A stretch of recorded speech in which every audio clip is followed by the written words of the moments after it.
Radhe hotel Himalaya society શેરી number 2, જેમાં કચરો લેવાવાળી ગાડી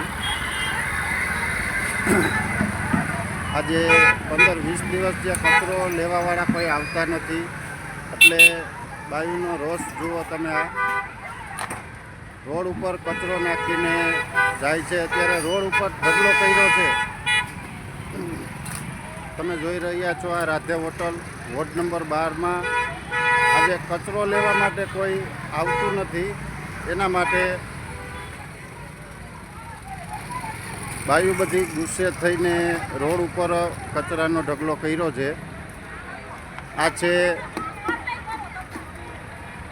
મેયર પ્રદીપભાઈ ડવનો વોર્ડ, જે આપણે પહેલાં મેયર રહી ગયેલા છે તે પ્રદીપભાઈ ડવનો વોર્ડ છે, અને કોઈ કચરો લેવા આવતું નથી.